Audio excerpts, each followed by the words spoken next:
En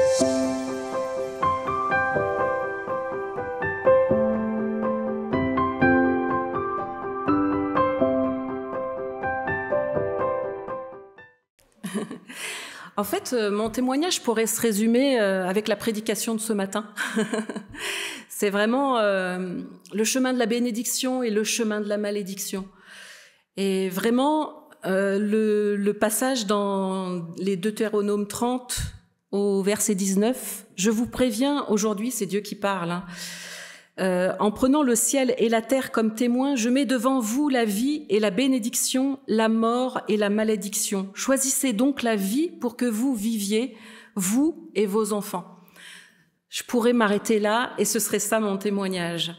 En fait, moi, j'ai vraiment eu énormément de chance. Je suis née dans une famille chrétienne avec un père qui était le modèle de Jésus. C'est pas difficile. Si vous connaissez Jésus, bah, vous connaissez mon père.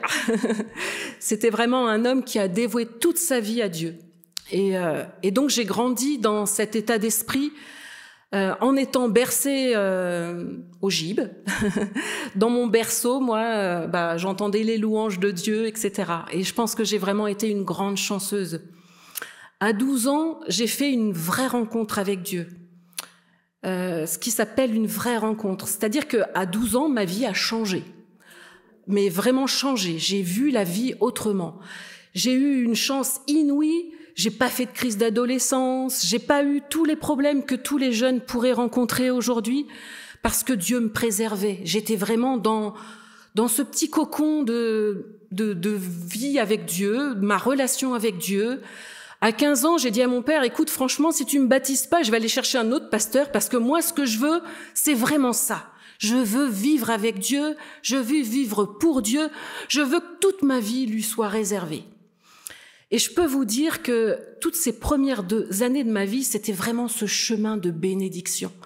Et j'ai vu tout ça sur ma vie se mettre en place, tant au niveau du métier que j'ai choisi, qui était vraiment sur mon cœur depuis toujours, que au niveau de ma famille, j'ai rencontré l'homme le plus merveilleux du monde.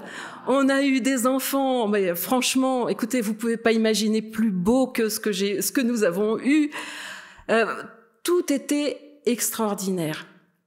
Et vous savez que parfois, je pense que l'adversaire peut aussi utiliser ce qui est beau contre nous. Et c'est peut-être à ce moment-là où je me suis un petit peu endormie, où j'ai pensé que peut-être j'en avais assez fait, ou je sais pas. Mais en tous les cas, il y a eu vraiment un gros moment, une grande période où j'ai pensé que peut-être j'avais pas forcément besoin de Dieu, parce que j'avais un mari extraordinaire, des enfants plus beaux qu'eux, on pouvait pas les trouver. J'avais un métier formidable qui me plaisait, qui me passionnait. Je voyais pas vraiment ce que je pouvais trouver de plus. Et je me suis un petit peu endormie du côté de ma vie spirituelle. Et finalement, je pense que parfois le diable nous endort comme ça, et en perdant de vue les choses qui sont les plus importantes pour nos vies, pour ma vie, pour notre vie. Et nous avons passé un bon moment loin de Dieu, en désertant les églises. Alors bien sûr, on avait de bonnes raisons. Il y a toujours des bonnes raisons. L'église, elle n'était pas parfaite, figurez-vous. Donc on avait sûrement une bonne raison. Et puis, Dieu m'a montré, malheureusement, que sans lui, on ne pouvait rien faire. Et que si je voulais vraiment vivre cette vie de bénédiction qu'il m'avait promis, il fallait vraiment que je m'accroche à lui. Et à ce moment-là, on a commencé vraiment à avoir tellement de problèmes. Vous avez entendu le témoignage de Jean-Yves la dernière fois qu'il est venu. Donc vous savez que notre fille, notre plus grande fille, a vraiment eu de très très graves problèmes, au point où j'ai même cru qu'elle allait peut-être mourir. Excusez-moi, je suis un petit peu émue toujours quand je parle de ça. Et ça a été vraiment des périodes de désert, mais tellement profondes que je ne sais pas si on peut imaginer ça à ce point. Et c'est dans ces moments tellement difficiles que j'ai rencontré un Dieu qui m'aimait au-delà de tout. Un Dieu qui non seulement me laissait une seconde chance, mais en plus me proposait une restauration complète. Et je crois que on peut parler pendant des heures et des heures de tout ce que Dieu a fait pour nous. Et on pourrait vraiment, parce que dans notre vie, chaque jour est un nouveau miracle avec notre Seigneur. Mais vous savez, quand on pense qu'on a déjà tout perdu, malgré tout ce qu'on a pu construire de façon humaine, c'est là, quand on a l'impression qu'on n'a plus rien et qu'on est tout seul avec notre Dieu, dans ce cœur à cœur, que Dieu s'est révélé de nouveau à moi, mais dans une autre dimension. Une dimension beaucoup plus grande, beaucoup plus profonde, beaucoup plus large.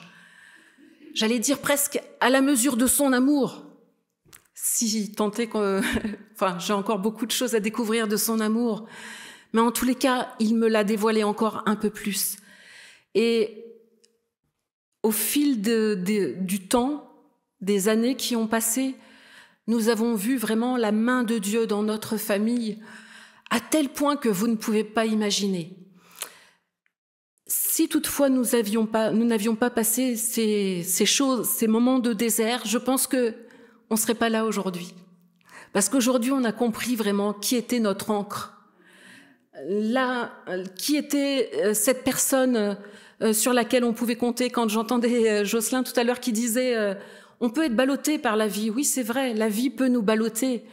Mais en tous les cas, on sait où on va. Et vraiment, je remercie Dieu, déjà pour cette occasion de vous livrer mon cœur, mais je remercie Dieu aussi. Parce que je sais que, quoi qu'il arrive demain, il sera encore là. Et je crois que nous tous ici, il y a beaucoup de personnes ici qui m'encouragent là, et ça me fait du bien de savoir qu'il y a aussi d'autres personnes qui ont cette ancre, cette certitude que Dieu est bien présent dans leur vie au quotidien. Qu'il est là, qu'il est présent pour tous les problèmes que l'on peut rencontrer. Et dans toutes les choses que nous pouvons rencontrer, Dieu a toujours sa solution. Amen.